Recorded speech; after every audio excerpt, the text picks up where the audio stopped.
Hey there, everybody. Welcome to No Wrestling in the House. This is your man, Dan the Man Almeida. I'm here with the King, Vic. Vic, how are you? I'm doing good. It's been another week. How you doing? I'm doing really well, and I'm excited to host once again the podcast made by family, but not for family, because we swear sometimes. I'm sorry. You had to just throw that in there, right? Because, ladies and gentlemen, we just argued for a couple of minutes about who should host this time, and he just had to throw that in there. I'm just reminding you where your place is, Vic. So, Vic, we're nearing WrestleMania. We're almost a week from Sunday. I know, isn't that wild? Yeah. What has you the most excited? Well, then, what has you the most excited? Well, I have to say, I really want Shinsuke Nakamura versus AJ Styles to be the main event of the show. I am saddened that it will probably not be the case with Roman Reigns. Though we have a lot of great storylines. We were talking last time about John Cena v. Undertaker. Undertaker has still yet to appear on WWE television. Are we going to hear the gong, Vic? I believe so. There's a lot going on out there saying that they've delayed this because just the card is now 13 matches. Yeah. And with that inevitable match, it'll be 14. So with so many matches being announced every week, they want it to have its own spotlight, I think. So it's the last match that they're clearly going to book. There's going to be no other real announcement that's going to overtake it. So I think that's that makes sense, I guess. Undertaker is going to have to do a lot. It's going to suck because one thing that I didn't like about Roman Reigns and Undertaker's feud last year was just lack of participation and lack of story. And the Undertaker, I think, had the opportunity to really deliver some chops since John Cena's been doing it. Yeah. And I just don't know, what's Taker going to say? Is he going to come in and just say his spiel like, you've summoned the dead man? It's like, no, he's flat out embarrassed you like the last couple of weeks. What do you got to do about it? Or what do you got to say about it? So that's where it kind of hurts. So we'll see where they take it. But other than that, John Cena's still carrying the ball by himself on that. It's tough. It must be tough to be called out as a coward by somebody who's the head of like an anti-bullying campaign, like John Cena, like a face of just anti-bullying. But a lot of people have been talking about if it's going to be Motorcycle Taker, and I think we talked about that last week as well. And it sounds like more and more people want to hear the rev of a motorcycle rather than the dog. Yeah, I do want to hear. If it's the way he's going out, then it should be Undertaker, like, the traditional Undertaker.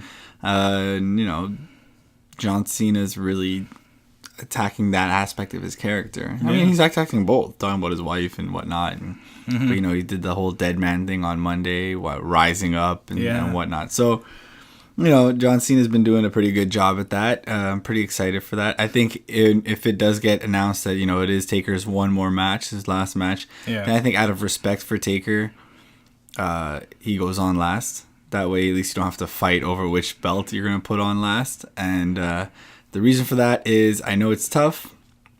Really, they shouldn't have main evented last year. But they main event this year because there's very few superstars that retirement match deserves the final spot at WrestleMania. And right now, the not only even one... Ric Flair. Yes, Victor. Not even Ric Flair got the main event of WrestleMania. No, it did not. But his opponent did. And Shawn Michaels is one of those where it was like, people were like, it has to go on last. You know what I mean? And Taker falls in that category. So as one of the greatest of all time, like, you go character-wise, and he is the greatest. But not Ric Flair, Victor. I know. No, absolutely.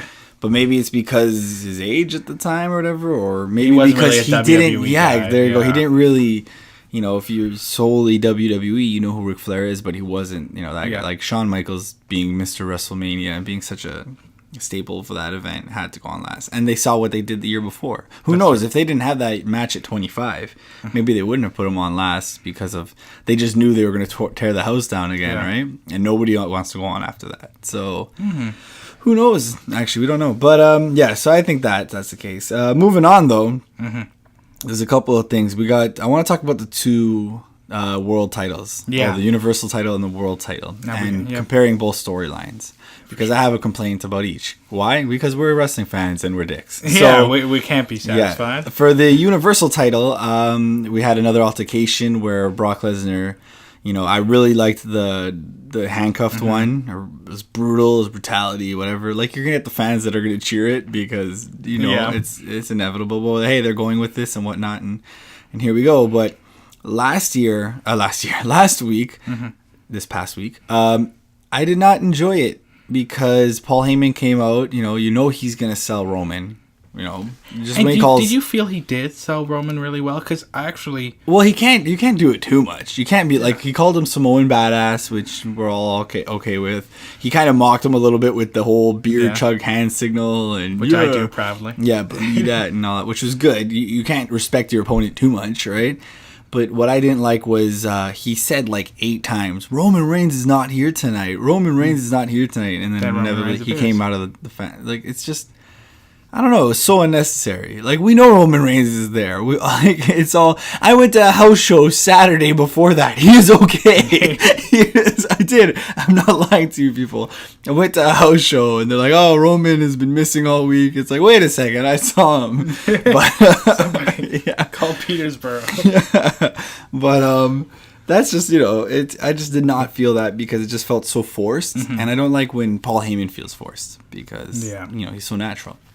So I like that Brock Lesnar got the upper hand and kind of whooped his ass. But here is my beef with it. One, they're fighting too much. Yeah. I really liked he did a Superman punch and landed right into the suplex, and Brock took it from there. So that's stuff I would like to see in the match. I don't want to see too much before that, right? You had that big beatdown and that was it. I don't think they should fight. So that's one issue. Second, Brock Lesnar is the beast incarnate, right? Okay, what was his feud before this? Braun Strowman. What did Braun Strowman do to Brock Lesnar? Made him look pretty weak, did he not? Yeah. Okay. Couldn't be lifted. Well, yes. Yeah. Eventually he did. Yeah, but like he, no mercy match aside, Braun Strowman clearly has like the physical power and the just and we'll overall get to his match as well. Yeah, over Lesnar and and Roman Reigns controversially beating Braun Strowman in the Elimination Chamber match. Kind of just plays into the whole the more you think about it, well, Brock doesn't look that strong anymore because he got whipped around quite a bit.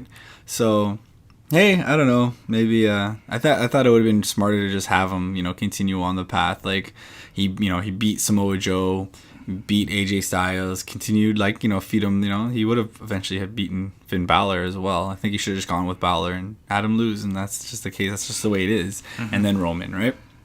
I think that kind of hurt him, but. That's what's your take on that before I move on to the world title? I think I totally agree that they probably shouldn't be having brawls constantly every Monday now. But I do understand that people were probably getting fed up with the Brock Lesnar isn't here anymore. Brock Lesnar isn't here. Like, if we're gonna wait till all the way till Mania, in fact, if anything, I would have had Brock Lesnar show up and do nothing. Yeah. And just have people in front of him constantly. What if Brock Lesnar needed bodyguards? Wouldn't that make him feel weak? Yeah. And in a good way, where it's just you kind of want Roman Reigns to finally get his hands on him.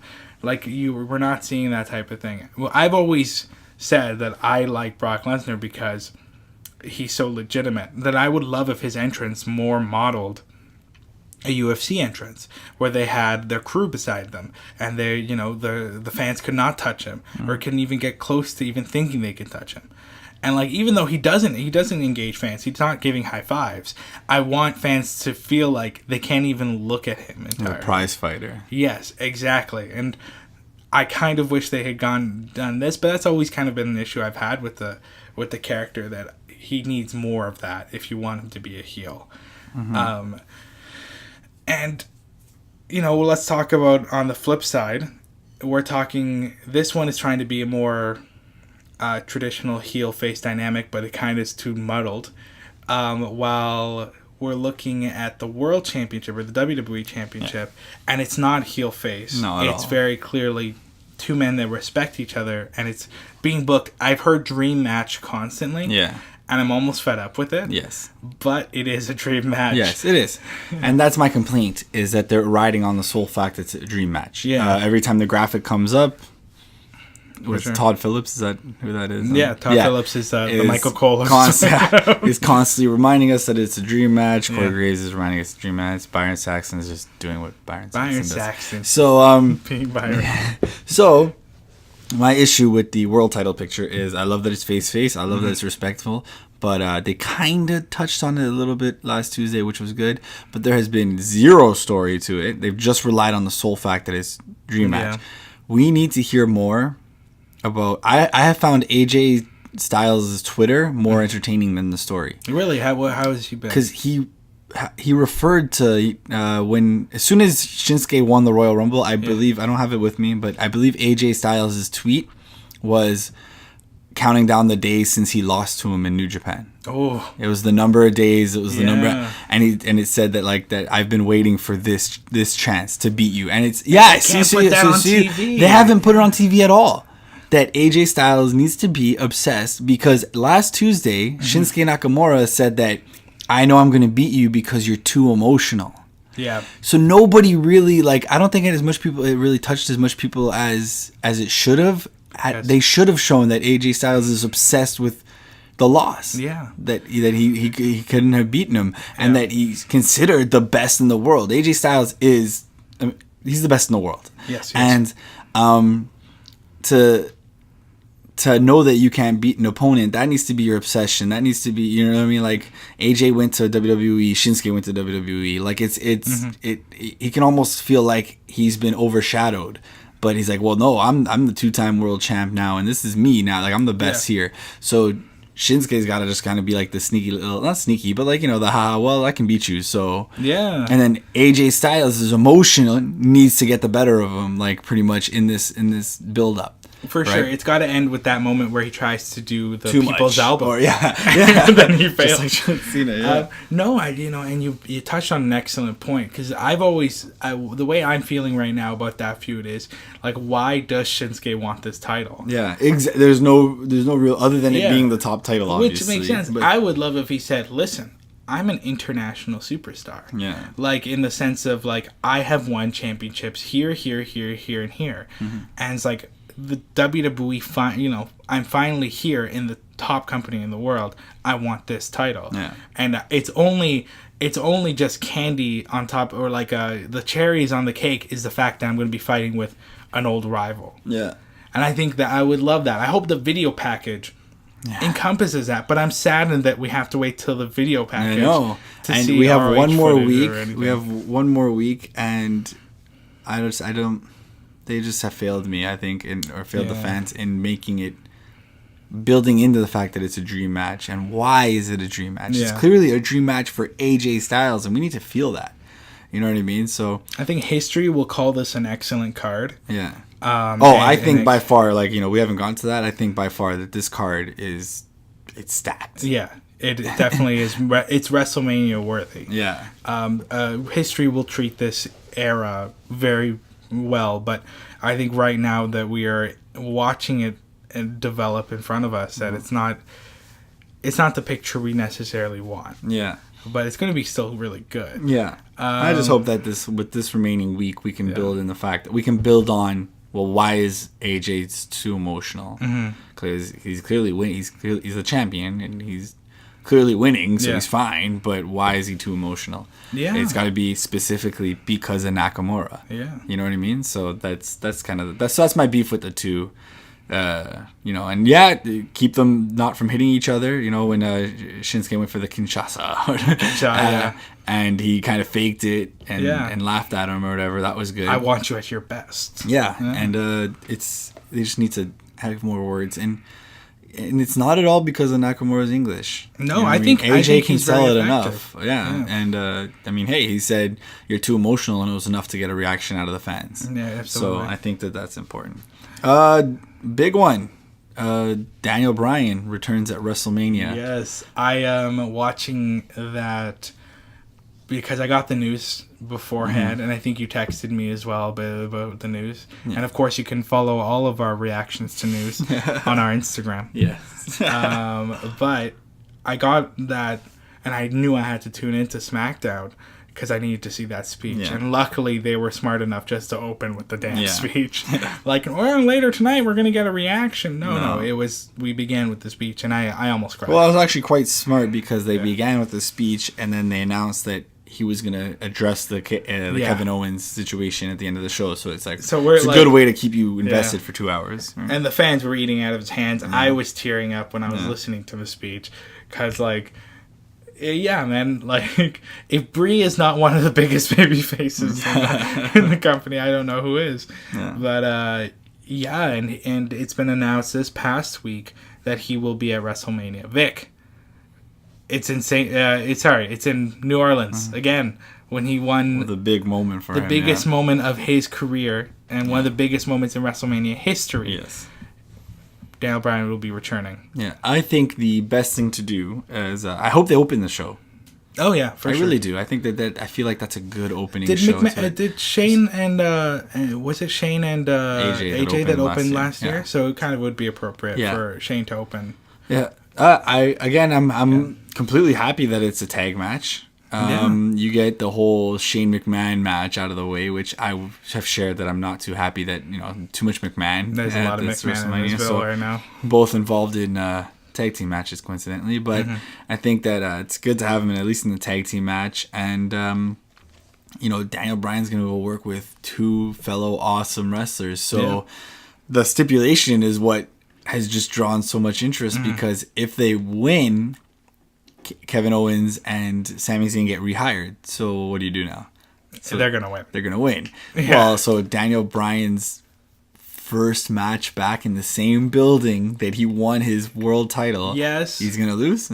But, so what we've been hearing as of recent, and I do truly believe that this is entirely legitimate. Yes. Shane McMahon is in the hospital. Yes. He is recovering from, unfortunately, I don't know the name of the condition. But apparently, it's a long one. Apparently it is kind of like, it was worth the hospital. It was hospitalized him. So they connected it back to storyline by saying this just after, being assaulted by, and I love that about WWE. Like, we should always have that. Yeah. I think he's going to take the pin, and anything can happen here. Well, the only problem I have with this storyline is just watching SmackDown when they announce it. It's like, I'm bringing them back because it's opportunity, and I'm like, I don't care if it's the land of opportunity. You should say I'm bringing them back just to kick their ass. Yeah, and eventually he got to that point. He explained it really well because. Too many cardigans and threw it down.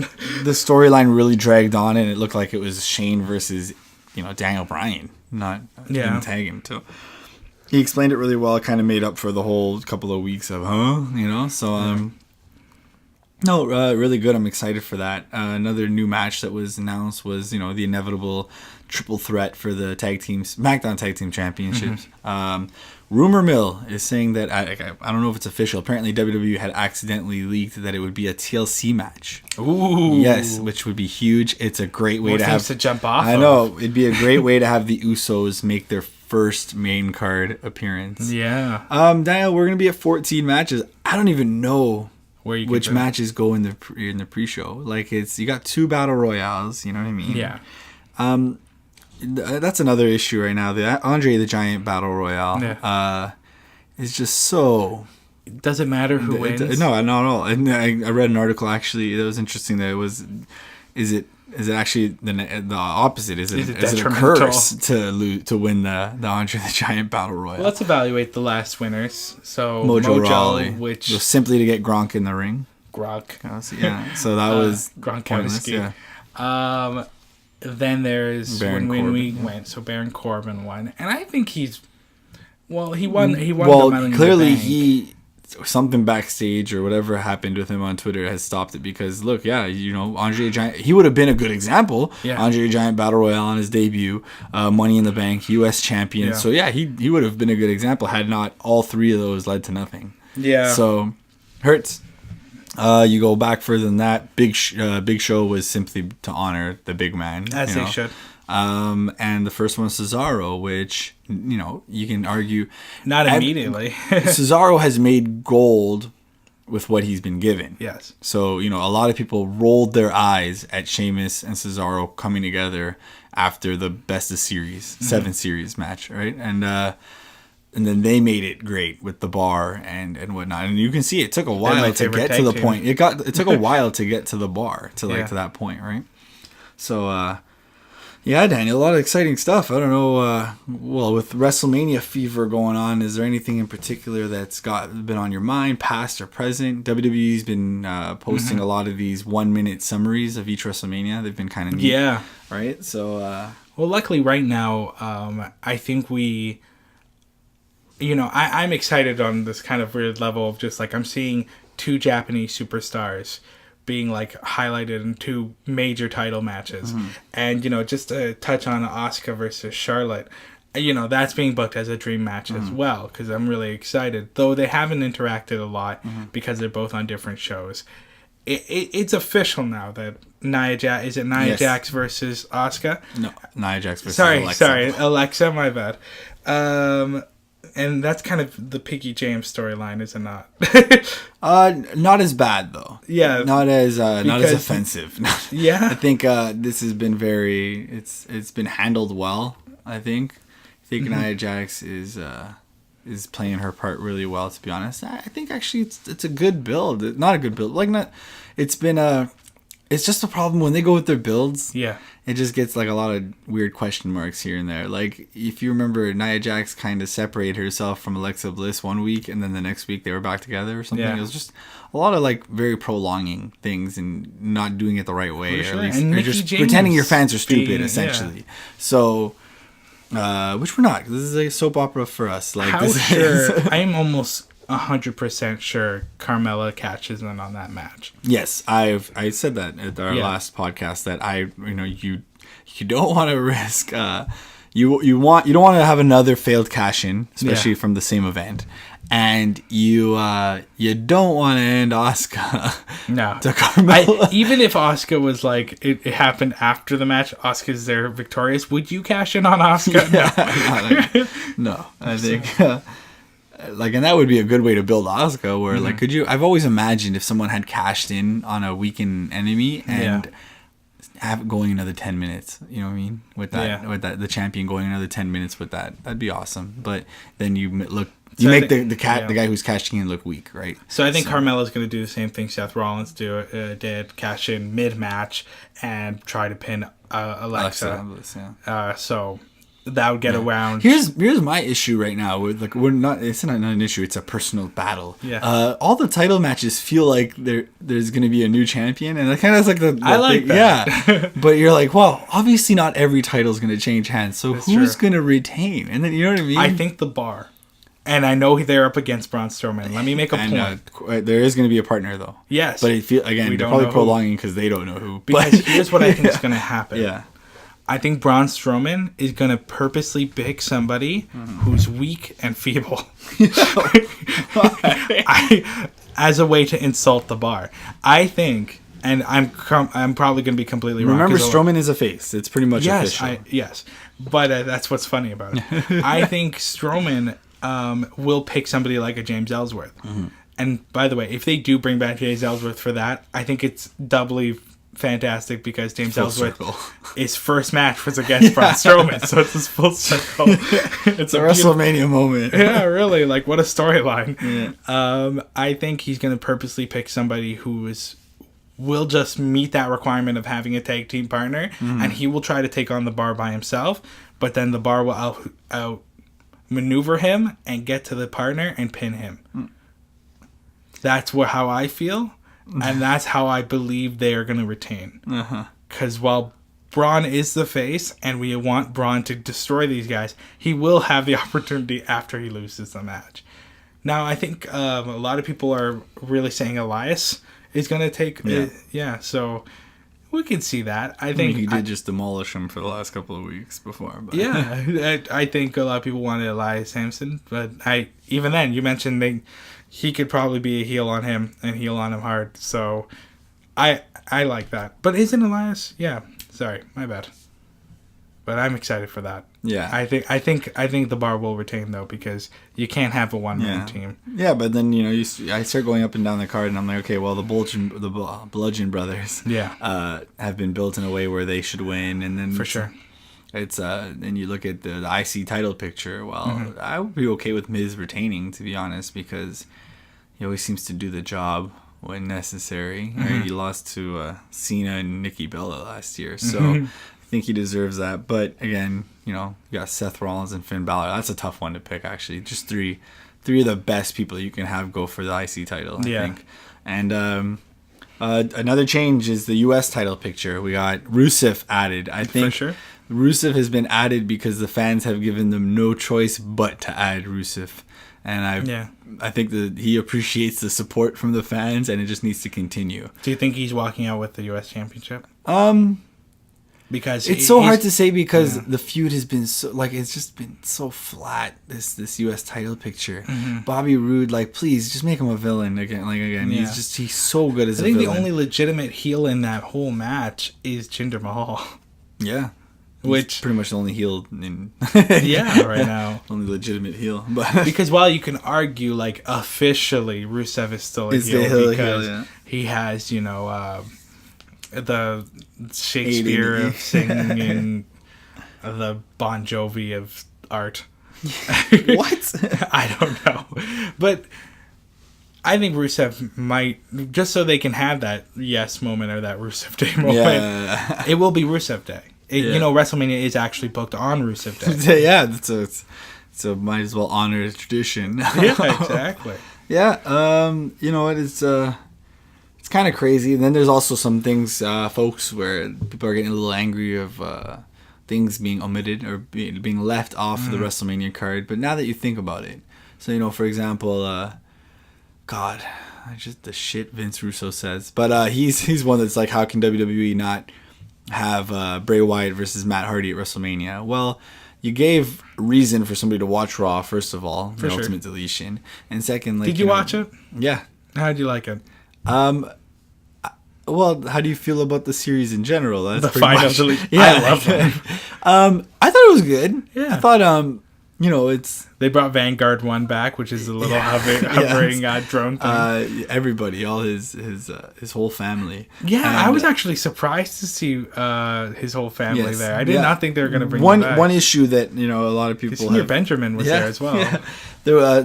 A good thing that people pointed out was they didn't respect the Ultimate Deletion enough. And what I mean is there's obviously the backlash that, people getting pissed about what Michael Cole said, apologizing before watching it. But that's just, I guess, his character. I don't know, Michael Cole's just a jackass sometimes. but again, he was probably told to say that. Yes, Vince was probably apologizing because he doesn't believe that should be a part of wrestling. But what I mean by they did not respect it is throughout the weeks you should have really built what Woken Matt Hardy is and what the Matt Hardy compound is. And because think about it. If you do not know about the final deletion, which a lot of people don't, and then you saw Brother Nero make his appearance, half people are like, well, "Okay, why does Jeff Hardy look like that?" Yeah. Right? So you didn't build anything. It's just a nod to people who are fans of it, right? Mm-hmm. Unless you're not planning to go forth with, Jeff coming back as Brother Nero. Maybe he's just going to come back as Jeff Hardy. Okay, but I think that this is going to lead to a different Wyatt, which is exciting because a lot of people in his early stages compared him to our generation's Undertaker. Shawn Michaels himself has said it.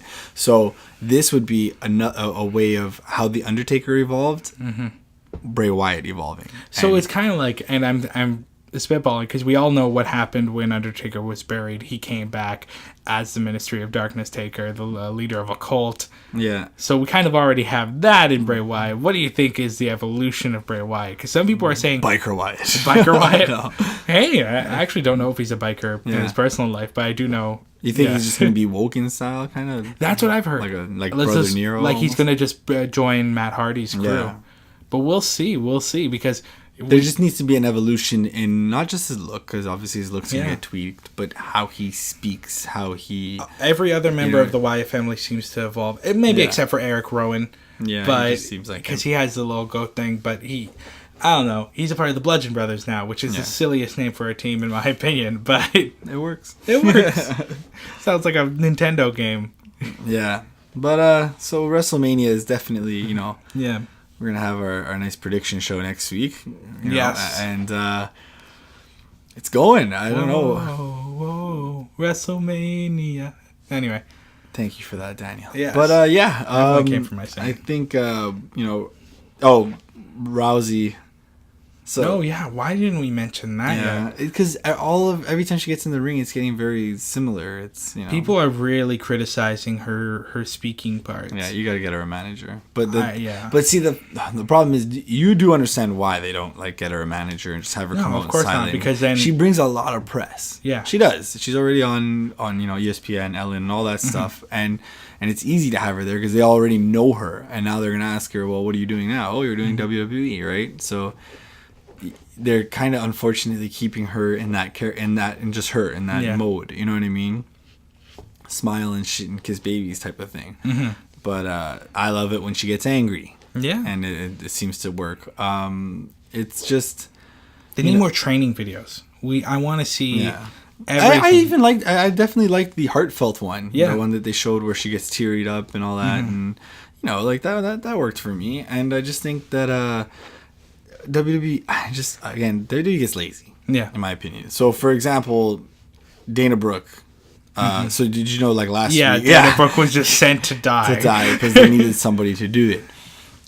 But the last couple of weeks, you were taught to kind of like Dana Brooke as part of the Titus Worldwide brand. I love her there. I went to a house show just after this happened. So that happened on Monday Night Raw. I went to a house show on Saturday. She teamed up with Bayley as a tag team. And it was very face. And they were both doing the dance.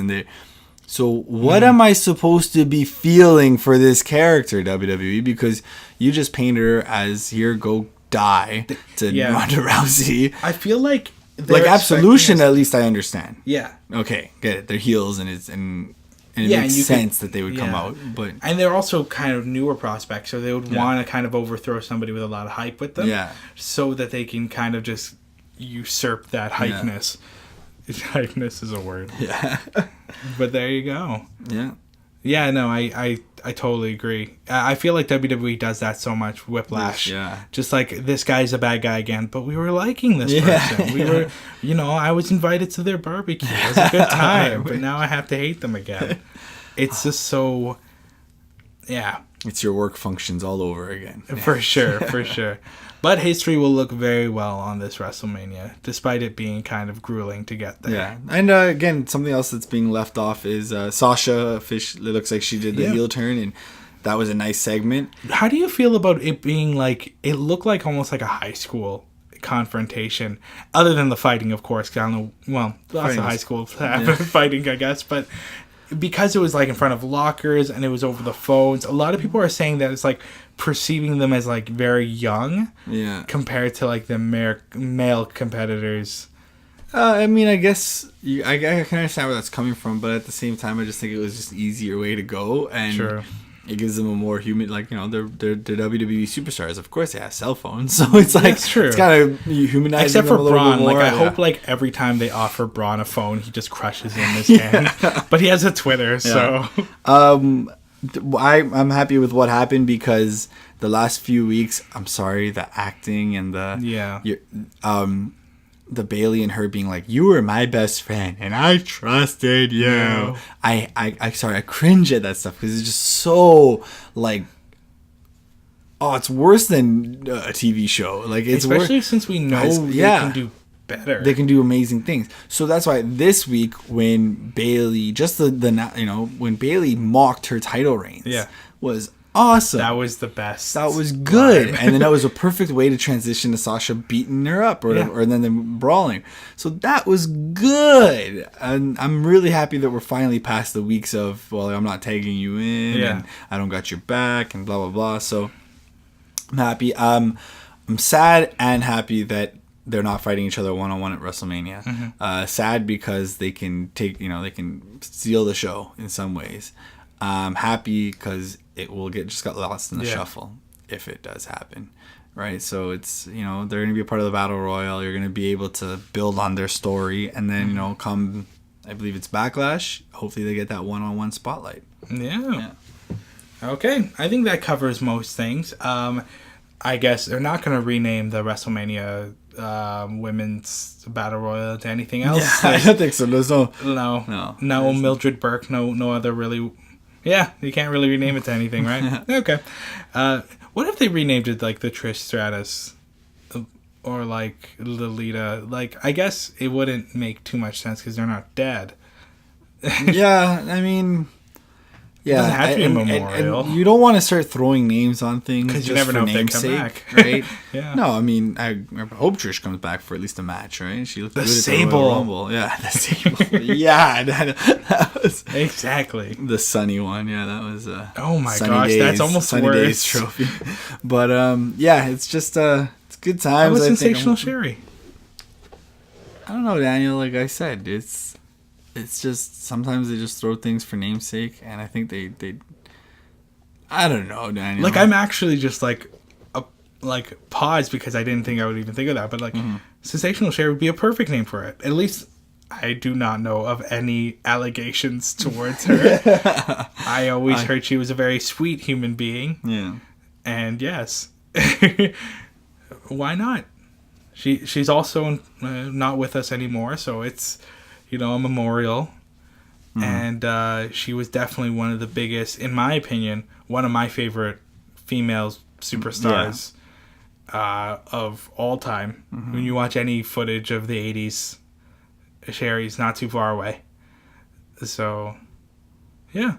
Anywho, this is going to have to continue another day. Yes. Next week, we will have our prediction show, and absolutely, hopefully we have a nice push to bring us to exciting time. Remember your suit, Daniel. It'll be our podcast. We'll have to, you know, dress up WrestleMania style in our suits. So yes.